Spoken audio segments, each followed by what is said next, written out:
በስመ አብ ወወልድ ወመንፈስ ቅዱስ አሐዱ አምላክ አሜን። ተወደዳችሁ የተባረካችሁ በጌታችን በኢየሱስ ክርስቶስ ሰማያዊ በሆነ ስፍራ መንፈሳዊ በሆነ በረከት የተባረካችሁ የእግዚአብሔር ልጆቹ እግዚአብሔር ውዶቹ ብሩካን ሁላችሁ ቤተሰቦቼ እግዚአብሔር አብ ልጆች አድርጎ የጠራችሁ ጌታችን በጌታችን ኢየሱስ ክርስቶስ መስቀል ላይ ዕዳ የከፈለለት የዳነ ሕዝብ ያደረጋችሁ መንፈስ ቅዱስ በ40 በ80 ቀን ለዘላለም ርስት ሀብተ ወልድ ስመ ክርስትናን የሰጣችሁ ሁላችሁ እንደምንቆያችሁ ሁሉን የሚችል አምላክ ጌታ ክብር ምስጋና ይገባዋል። በየዕለቱ በየማለዳው የሚያስተምረን አምላካችን የተወደደ የተመሰገነ ይሁን። የእግዚአብሔር ልጆች ዛሬ የምንማረው መንፈስ ቅዱስ የሚናገረን እግዚአብሔር አይኖቻችንን እንዲፈውስ፣ አይንህን እንዲፈውስ፣ ዓይንሽን እንዲፈውስ፣ እኔም አገልጋዩ ካህኑ አይኔን እንዲፈውስ እንዴት ማየት እንደሚገባን በእግዚአብሔር የተፈወሰ አይን እንዴት ኑሮን እንደሚመለከት ነው የምንማረው። መነሻ ሐሳባችን መጽሐፈ ነገሥት ካልዕ ወይም ሁለተኛ ነገሥት ምዕራፍ 6 ቁጥር 8 ጀምሮ ያለውን ታሪክ አነባለሁ። የሶርያ ንጉሥ ከእስራኤል ጋር ይዋጋ ነበር። ከባሪያዎቹም ጋር ተማክሮ በዚህ ተደብቀን እንሰፍራለን አለ። የእግዚአብሔርም ሰው ሶርያዋን በዚያ ተደብቀዋልና በዚያ ስፍራ እንዳታልፍ ተጠንቀቅ ብሎ ወደ እስራኤል ንጉሥ ላከ። የእስራኤል ንጉሥ የእግዚአብሔር ሰው እንደነገረው ወደ ነገረው ስፍራ ሰደደ። አንድም ጊዜ ሳይሆን ሁለትም ጊዜ ሳይሆን በዚያ ራሱን አዳነ። የሶርያው ንጉሥ ልብ ስለዚህ እጅግ ታወከ። ባሪያዎቹንም ጠርቶ ከኛ ዘንድ ከእስራኤል ንጉሥ ጋር የተወዳጀ እንዳለ አትነግሩኝምን አላቸው። ከባሪያዎቹ አንዱ ጌታ ሆይ እንዲህ እኮ አይደለም፣ ነገር ግን በእልፍኝ ውስጥ ሆነው የምትናገረውን በእስራኤል ዘንድ ያለ ነቢይ ኤልሳ ለእስራኤል ልጆች ለእስራኤል ንጉሥ ይነግረዋል አለ። እርሱም ልኬ አስይዘው ዘንድ ሄዳለሁ፣ ሄዳችሁ ወዴት እንደሆነ አሳዩኝ አለ። እነርሱም እነሆ በዶታይን አለ ብለው ነገሩት።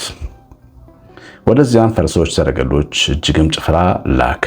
በሌሊትም መጥተው ከተማይቱን ከበቡ።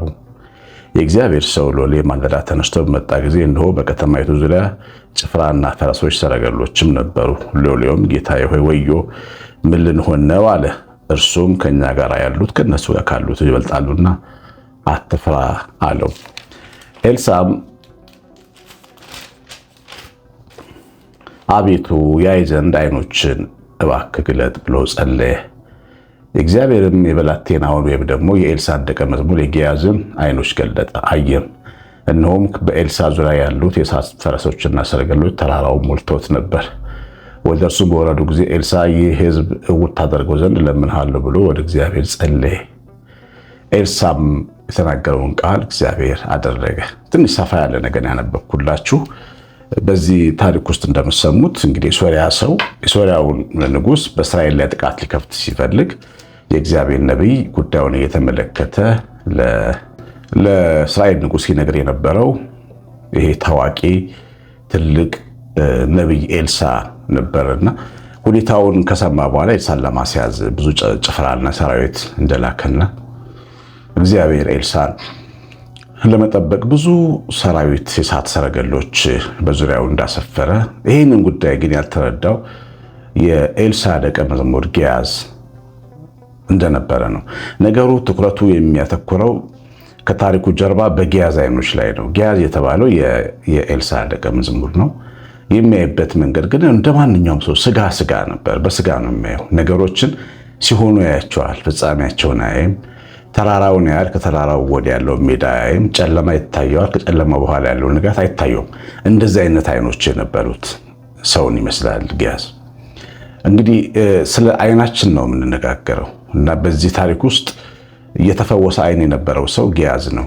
ጌያዝ እንዲያ የተደረገው እሱ ያላያቸው ነገሮች ናቸው፣ ያልገመታቸው ግን በእግዚአብሔር ሕልውና ውስጥ የሚኖሩ ሰዎች የሚደረግላቸውን ትርግናና ጥበቃ ነው እንዲያ የተደረገው እግዚአብሔር እና እሱም ማየት ነው ብዙ ጊዜ እኛ እንዲሰጠን የሚያስፈልገው።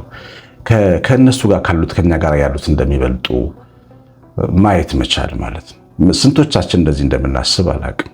የእግዚአብሔር ልጆች በመሆናችን ምክንያት፣ የክብር ልጆች በመሆናችን ምክንያት በእግዚአብሔር የሚደረግልን ጥበቃ፣ በእግዚአብሔር የሚደረግልን ቸርነት አጠገባችን እንዳለ ስንቶቻችን እርግጠኞች እንደሆንን አላውቅም።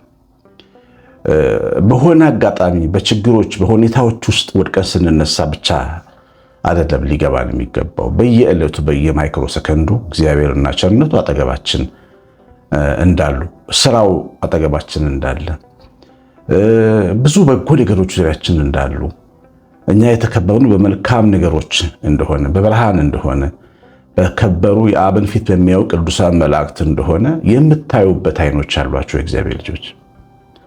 በጣም ብዙ ጊዜ ብቻዬን ነኝ፣ ብቸኛ ነኝ ብለው የሚሉ የሚያዝኑ፣ የሚተክዙ፣ እንዲህ አይነት ዘፈን የሚወዱ፣ እንዲህ አይነት መዝሙር የሚወዱ ሰዎች ብዙ አሉ አይደል? ለምንድን ነው ብቸኛ ነኝ ያሉት ብትሉ አይኖቻቸው ስላልተፈወሱ ነው። ዘወትር የአባቱን የአብን ፊት የሚመለከቱ መላእክቶች በዙሪያቸው አሉ።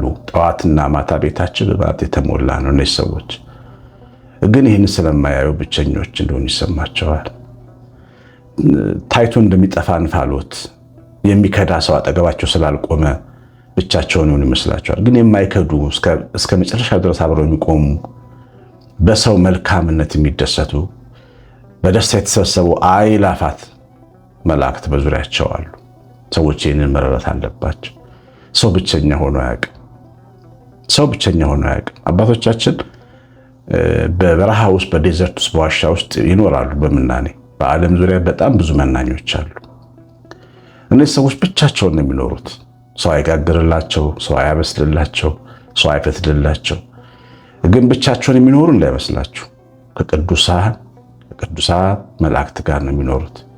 ከቅዱሳን ቤተሰቦች ጋር ነው የሚኖሩት። ወደ እግዚአብሔር ከሄዱ ብሩካን አባቶች እናቶቻችን ቅዱሳን ጋር ነው የሚኖሩት። እና የሰው ልጅ ብቸኛ ነኝ ብሎ ማሰብ አንዳንዴ ነገሮች ሁሉ በቃ ችግሮችን ማየት፣ የወልደ አዴርን ጭፍሮች ማየት፣ የተከበበውን ከተማ ብቻ ማየት፣ ከጀርባ ያለው ነገር ምንድን ነው ብሎ የሚያይን እንዲሰጠን መጸለይ ያስፈልጋል። በእውነት ነው የምነግራችሁ እግዚአብሔር ልጅ ለዓይኖቻችን መጸለይ ያለብን። ዓይኖቼን ይክፈትልኝ ብለን አንድ ወጣት የትዳር ሰው ባለትዳር ሰው ነው። ተገናኝተን ነበር ከ4 ዓመት በፊት አንድ ቦታ እና ችግሬ ምንድን ነው አለ ያ ሰው። ሁሌ የትዳር አጋሩ ታናድደዋለች፣ ሚስቱ ሁሌ ታናድደዋለች። የምታደርገው ነገር ሁሉ ነው የሚያናድደው። ወዶ ነው ያገባት፣ ልጆች ወልደዋል፣ 3 ልጆች አካባቢ አሏቸው። ግን ሁልጊዜ ታናድደዋለች። በቃ በዚህ በጣም ነው የሚያዝነው እና ምን ይሻለኛል? እኔ ሚስቴን መፍታት አልፈልግም፣ ግን ቤቴ ውስጥ ደስታ አጣሁኝ አለ እና ይሄ ሰው ዓይኑ ታሞ ነበረ። የእግዚአብሔር ቃል እንደሚናገር ዓይን ጤነኛ ከሆነች ሕይወትህ ብርሃን ትሆናለች ይላል። ዓይን ከታመመች ግን መላ ሕይወትህ ጤነኛ አትሆንም። እና ይህ ሰው ዓይኑ ነው የታመመበት የነበር። ስለ ዓይኑ ጸሎት እንዲያደርግ ተነጋገርን። ዛሬ የምንማረውን ትምህርት ተካፈልን። ዓይንህ ላይ ጸልይ፣ መድኃኔዓለም ግባና መድኃኔዓለም ዓይኖችን ፈውስልኝ በለው። ዓይን ሲፈወስ የሚስትህን ጤነኛ ነገሮች ትመለከታል። አሁን አንተ ዓይን ስለታመመብህ የሚስትህ እንከን ብቻ ነው የሚታይ እንጂ እንደው እሺ ያለ ያው ብዙም በቃ ፍንድቅድቅ አላለም በነበረው ሁኔታው በተካፈልነው ምክር። ምክንያቱም አልታየውም ይሄ ነገር ይሆናል ብሎ ብቻ ግን ሄደ። የሰማፍሽ ቅንጣት ታክል እምነት ይዞም ይመስለኛል ተነስቶ ሄደና ከብዙ ጊዜ በኋላ ደወልልኝና አመሰግናለሁ ብሎ እግዚአብሔርን አመሰገነ። ለምንድን ነው ስለው እግዚአብሔር ዓይኔን ፈወሰልኝ። ለካስ ችግሩ ያለው ዓይኔ ላይ ነበር። የሚስቴን ደካማ ጎኖች ብቻ ነበር እየተከታተልኩ የምመለከተው። ታሞብኝ ነበር ዓይኔ። እግዚአብሔር ግን ፈውስልኝ ብዬ ጸለይኩ፣ ብዙ ጸለይኩ። አሁን ግን በጣም የምታምረዋን ሚስቴን ነው የማየው። ጠንካራዋን ሚስቴ፣ ለልጆቿ የምታስበዋን፣ ለእኔ የምትጨነቀዋን፣ የምታደርጋቸው ነገሮች ሁሉ ጥቅማቸው ለእኔ እንደሆኑ እንዲገባኝ ማስተዋል የቻልኩ መጣሁ እና ሚስቴን እየወደድኳት መጣሁ አለ። እግዚአብሔርን አመሰገነ ያወጣት። ይሄ የብዙዎቻችን ችግር ነው። ይኸውላችሁ ችግሩ ያለው ዓይናችን ላይ ሊሆን ይችላል፣ ህይወትን የምንመለከትበት። አሁን ለምሳሌ ብዙ ፖለቲከኞች አላችሁ፣ በውጭም ሀገር በሀገርም ውስጥ አይኖቻችሁ ላይ ካልጸለያችሁ መልካም ነገር አይታያችሁ። መልካም ነገር ደግሞ ካልታያችሁ ህዝብ ትጎዳላችሁ። ሁልጊዜ ጦርነት ነው የምታውጁት። ደም እንዲፋሰሰው እንዲተላለቅ ትቀሰቅሳላችሁ። ደግሞ የሚገርማችሁ እሱ ጦር እናንተ ቤት ይገባል፣ እሱ እሳት እናንተ ቤት ዘሎ ይመጣል። ልጆች ከወለዳችሁ መከራ ታመጣላችሁ በላያችሁ ላይ።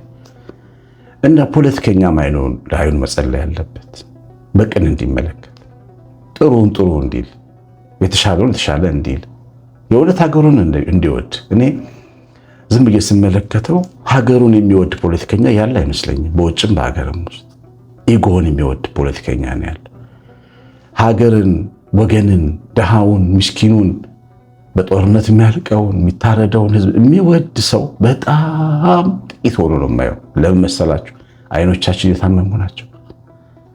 የምናየው እንደ ገያዝ ነው። በዙሪያችን ያሉት መልካም ነገሮች አይታዩንም። ሀገር መልካም ነች፣ ደጋ ህዝብ ያሳደገን ህዝብ መልካም ነው፣ አይታየንም። አይኖቻችን ላይ ያሉ ጥላቻዎች፣ ንዴቶች፣ በቀሎች ብቻ ነው የሚታዩን። ስለዚህ በዛ ነው ተነስተን ብንሰራው ጥፋት እናመጣለን። ሀገር ለአይኖቻችን መጸለይ ይገባናል ፖለቲከኞች። ይሄ ብቻ አይደለም። በአጠቃላይ ህይወትን የምንመለከተው እንዴት ነው? እናንተ እግዚአብሔር ልጆች የተከበበን ነው የሚመስለው አይደል? ተከበናል ይላሉ አንዳንድ አይምሮ ችግር ያላቸው ሰዎች። ሰው እያሳደደኝ ነው ብለው ይላሉ። ያው አታዩዋቸው? ተከብቤያለሁ፣ የተከታተሉኝ ነው ይላሉ። የአይምሮ ጤና ጋር የተገናኘ ነገር ነው ይባላል። ሕክምና ይፈልጋል፣ በሕክምና ይስተካከላል። ጤነኛ ሰዎችም እንደዚህ ናቸው። አንዳንዶች የሚገርማቸው ፈጽሞ ሰው የማያምኑ አሉ።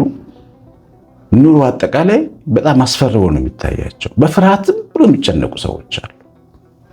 እንዲህ ይሆናል ብለው የሚሉ ነገሮች፣ ችግሮቻቸው በጣም ትልቅ እንደሆኑ የሚያስቡ የእግዚአብሔር መልክ ማይታያቸው እና በቃ ደስተኞች አይደሉም። ኑሮ ለነሱ በጣም አስቀያሚ ነው። ለምን ብትሉ አይኖቻችሁ ታመውባቸው። አይንን ፈውስልኝ ማለት ይገባል። በጣም ብዙ መልካም ነገሮች አሉ በዙሪያችን። እግዚአብሔር ልጆች የሚያስፈሩ ጥቂት ነገሮች ሊኖሩ ይችላሉ፣ ግን የሚያረጋጉ መፍትሄን፣ ሰላምን፣ ተስፋን የሚሰጡ ነው በጣም ብዙ ነገሮች በዙሪያችን አሉ። እነሱም ማየት ግን ጤነኛ አይን መሆን ይፈልጋል። ህይወታችንና ቤተሰቦቻችን ላይ በጣም ጥሩ ቤተሰቦች አሏቸው። አማቾች ሁሉ መጥፎ አይደሉም። በጣም ደግ አማቾች አሉ። በቤተሰብ ውስጥ በጣም የምታስብ የባል እህት አለች፣ የምትጨነቅ ለልጆቿ፣ ለልጇ ሚስት የምትጸልይ የባል እናት አለች። ሰው ሁሉ ክፉ አይደለም። የእንጀራ እናት ሆና ላሳደገቻችሁ ልጆቻችሁ ግብግብ የምትል ጠዋትና ማታ ጸሎት የምትጸልይ ብዙ የእንጀራ እናት አለ። ሁሉም በአንድ ላይ ተጨፍልቆ አይታይም። አይን ሊፈወስ ይገባል። የዛሬ ዘመን ሰው ተብሎ አይፈረድም። የዛሬ ዘመን ብዙ ቅዱሳን አሏት። በዛሬ ዘመን አይተን ማናቃቸው እንደነ ቢንያም አይነት፣ እንደነ መቄዶንያ ቢንያም አይነት በመጽሐፍ ቅዱስ ታሪካቸው እንዲህ አይነት ታሪክ ያልተጻፈ ልዩ ታሪክ ያላቸው ቅዱሳን ያሉበት መሬት ላይ ነው ያለነው። የዛሬ ዘመን ሰው ምንድን ነው? ጨፍልቆ የዛሬን ዘመን ሰው በአንድ መነጽር ማየት ጤነኛ ያልሆነ አይን፣ የታመመ አይን ምልክት። በዘመን ውስጥ ያሉትን መልካም ሰዎች ማየት ያስፈልጋል። ሁልጊዜ እኔ በግል ሕይወቴ የማመሰግነው ያየኋቸውን ትልቅ ሰዎች በማየቴ ነው። በሀገሬ በኢትዮጵያ በቤተ ክርስቲያኔ ትልልቅ አባቶች፣ ትልልቅ መምህራን፣ ትልልቅ ጳጳሳት፣ ትልልቅ መሪዎች፣ ትልልቅ ሰዎች፣ አገርን የጠቀሙ ሰዎች አይቼ በዘመኔ አይኖች እነሱን ስላዩ እግዚአብሔርን አመሰግናለሁ። ዘመን ክፉ ነው ብዬ አላምንም። አዲሱ ትውልድ ሲነሳ አዲስ ትውልድ በፍቅር አይን ማየት ያስፈልጋል። የማያውቅ ምንም የማይረዳ የማይገነዘብ አድርጎ በታመም አይን ማየት አይገባም። ጤነኛ አይን ከኛ ጋር ያሉት ከነሱ ያሉት ይበልጣሉ፣ የኛ ትውልድ አዲሱ ትውልድ ይበልጣል ብሎ ማሰብ ለትልልቅ ሰዎች በጣም አስፈላጊ ነው። ሰው ቅን ሲያስብ ነው ይወላችሁ። ለንጹሃን ሁሉ ንጹህ ነው ይላል እግዚአብሔር ቃል። በንጽህና ስንሆን ንጹህ ነገር ነው የምንፈጥረው። ነገርን በቅን ማየት። ቤታችን የሚገቡ ሰራተኞቻችን ክፉ ናቸው፣ ሌባ ናቸው ከሚል አስተሳሰብ መውጣት አለብን። ብናምናቸው። አንድ ጊዜ አንድ ቦታ መኪና አሳጥባለሁና በጣም ሌቦች አሉበት ቦታ ነው። በኋላ ነው የነገሩኝ ሰዎች። እኔ አላቅም። እኔ በጣም ማምነው እና መኪና ውስጥ ምንም ነገር የጣቴን ቀለበት አንዳንዴ ጣቴ ላይ ቀለበት ሳደርግ ብዙ ጊዜ ጣቴ እንትን ይላል፣ ይቆጣል። አርጌ አውልቄ እንትን ላይ አስቀምጬ ነው የምሄደው የምወርደው። ትንሽ ካሽ ገንዘቦች ካሉኝ መኪና ውስጥ ነው የሚቀመጠው፣ ኪሴ ውስጥ ተቀምጦ አያውቅም። ያው እግዚአብሔር በሚያውቀው ተዘርፌ ተነጥቄ ተወስጄ አላውቅም። ጭልጥ ያሉ ሌቦች መኪናን ከፍተው አጥበውልኝ ያውቃሉ። ተሰርቄ ግን አላውቅም። ለምን መሰላችሁ? ሲከፍቱት መኪናውን ያንን ሁሉ ገንዘብ ሲመለከቱ ያንን ነገር ሲያዩ አምኖናል ብለው ያስባሉ። ሰው ሲታመን፣ ሰው በጤና አይን ስታዩት ይስተካከላል። ልባችን ውስጥ ነው ጉዳዩ ያለው። ሰው ሁሉ ሌባ ነው፣ ሰው ሁሉ መጥፎ ነው ማለት ተገቢ አይደለም። አንድን ብሔር በአንድ ሰው መዝኖ መጥላት ተገቢ አይደለም። አንድን ቤተክርስቲያን በአንድ ሰው መዝኖ መጥላት፣ መራቅ፣ እነዚህ ነገሮች ያሉብን ሰዎች አይኖቻችን ላይ መጸለይ ያለብን። በጣም ብዙ መልካም ነገሮች ምድራችን ላይ ያሉ ከኛ ጋር ያሉት ከነሱ ጋር ካሉት ክፉ ከምንላቸው ክፉ ከተባለው ጋር ካለው እጅግ የሚበልጥ ነው። እግዚአብሔር ልጆች የኛ ተራራ የተከበበው በሰዓት ሰረገላ በተቀደሱ ብርሃን በለበሱ መልካም ነገሮች መሆኑን ወቁ። ተቀልዳለህ፣ ቀልደኛ ነህ የምትሉ ሰዎች ትኖራላችሁ። ይሄ ሁሉ ሽብር፣ ይሄ ሁሉ እልቂት፣ ይሄ ሁሉ መከራ እያለ ትላላችኋል። ከዚህ የሚከፋ ዘመን ነበረ። ሰው ግን በዛም ዘመን በተስፋ ኖሯል። መጽሐፍ ቅዱስ ስለማታውቁ ነው። ከዚህ የከፋ ዘመን፣ ሰው አውሬ የሆነበት ዘመን ተነስቶ አደጋ ጣይ ሆኖ መጥቶ የሰውን ቤት ወሮ የሰውን ቤተሰብ ከተማ ወሮ ልጆችን ሚስቶችን ይዘው አደጋ ጣዮች ይሄዳሉ። ከዛ ባሮች ያደርጓቸዋል፣ ይሸጧቸዋል ገበያ ውስጥ። የተዘረፈ ልጁን በዛ ሰዓት ማንም አባት አያገኝም። የሆነ ሀገር ተሽጦ ይሄዳል። የወለዳቸው ልጆች ባሮች የሆኑ ነበር በዛ ዘመን፣ በእነ አብርሃም ዘመን። ንብረትህ ምንም ዋስትና አልነበረው። መንግስት የለ፣ ምን የለ፣ ህይወት ዋስትና የለው፣ ትዳር ዋስትና፣ ድንኳን ዋስትና የለው። በዛም ዘመን ሰው እግዚአብሔርን አምኖ ኖሯል። የከፋ ዘመን ነው አትበሉ። በየትኛውም ዘመን ክፉ ነገር ይኖራል፣ ግን ከኛ ጋር ያለው ከነሱ ጋር ካለው ይበልጣል። እጅግ መልካሙ ይበልጣል፣ እጅግ ጥሩ ይበልጣል፣ እጅግ ቅኑ ይበልጣል። እግዚአብሔር ልጆች ቤታችሁ ውስጥ ተመልከቱ እስቲ፣ ትዳራችሁን እስቲ በቅን አይኖች ስታዩዋቸው በጣም አስገራሚ ትዳር ነው ያላችሁ። አይናችሁ እስኪፈወስ ግን መጸለይ ያስፈልጋል። ንጭንጭ የሚያደርጋችሁ ሰዎች ራሳችሁ ናችሁ ችግሮች። ችግሩ አይደለም ችግር እናንተ ናችሁ ችግሮቻችሁ።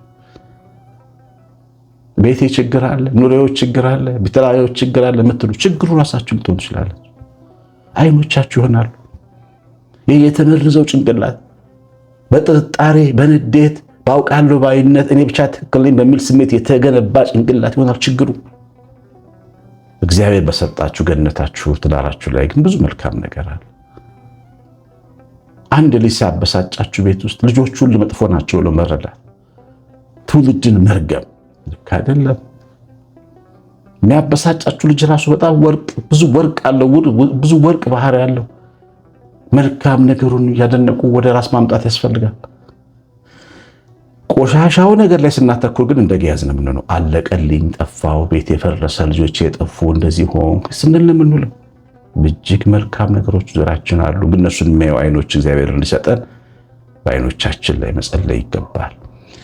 ኤልሳዕም ለዓይኖቹ ጸለየ፣ አይኖቹም ተፈወሱ ይላል እግዚአብሔር ቃል። የሰማነው በልባችን ጻፍልን። ኮሜንታችሁን ማንበብ ፈልጋለሁ። ምን እንደተማራችሁ፣ ምን እንደገባችሁ። እግዚአብሔር ልጆች የእግዚአብሔር ቸርነት የቤታችን ረድኤት በረከት የመላእክት ጥበቃ አብሮን ይሁን። ላይክ በተኑን ተጭናችሁ ስለምትወጡ እግዚአብሔር ባርካችሁ። ቤተሰቦቻችን ያላችሁ ሰዎች ካላችሁ ቤተሰብ ብትሆኑ ጥሩ አይደለም? አሁን ጥሩ ትምህርት አልተማራችሁም? የአጋፔ ቤተሰቦች እኛ ያው ሁሌ መልካሙን ትኩሱን እግዚአብሔር ቃል ጠዋት ቁርስ ለቁርስ እናቀርባለን። ኑ ቤተሰቡን የአጋፔ ቤተሰቦች ሆኑ። እግዚአብሔር እናንተን ኑሯችሁን፣ ስራችሁን፣ ደጃችሁን ይባርክ። ቀሲስ አሸናፊ ገብረ ማርያም ነኝ። ሰላም